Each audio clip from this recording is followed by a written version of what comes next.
ഞാനിപ്പോൾ കേരളത്തിലെ എല്ലായിടത്തും പ്രചരണ പ്രവർത്തനങ്ങളുമായി ബന്ധപ്പെട്ട് പോയിരുന്നു. ഇന്നലെ പാലക്കാടും മലപ്പുറത്തുമായിരുന്നു. കേരളത്തിലാകമാനം ഒരു നല്ല മാറ്റമാണ് ദൃശ്യമായിട്ടുള്ളത്. ഐക്യജനാധിപത്യ മുന്നണിക്ക് അനുകൂലമായിട്ടുള്ള നല്ല മാറ്റം ഈ തിരഞ്ഞെടുപ്പിൽ ഉണ്ടാവും എന്ന് തന്നെയാണ് എൻ്റെ ഉറച്ച വിശ്വാസം. അതാണ് ജനങ്ങളുടെ പ്രതിഫലനങ്ങളിൽ നിന്നും മനസ്സിലാക്കാൻ സാധിക്കുന്നത്. അല്ല, നിലവിലുള്ള സർക്കാരിനോട് അപ്രീതി ജനങ്ങൾക്കുണ്ടെന്നുള്ള കാര്യം വ്യക്തമായിട്ടും ഗവൺമെൻറ്റിൻ്റെ പ്രവർത്തനങ്ങളിൽ അവർക്ക് അപ്രീതി ഉണ്ട്. നിലവിലുള്ള ഭരണത്തോട് മടുപ്പുണ്ട്.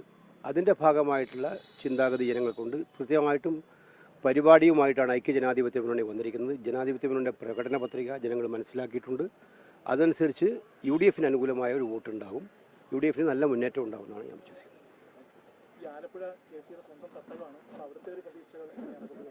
ആലപ്പുഴയിലും ആ മാറ്റം ബാധകമാണല്ലോ. ഞാൻ പറഞ്ഞില്ല, പൊതുവായിട്ടുള്ളൊരു മാറ്റമാണുള്ളത്. ആ മാറ്റം ആലപ്പുഴയിലും ഉണ്ടാകുമെന്നാണ് വിശ്വാസം. തീർച്ചയായിട്ടും അനുകൂലമായിരിക്കും. നമസ്കാരം.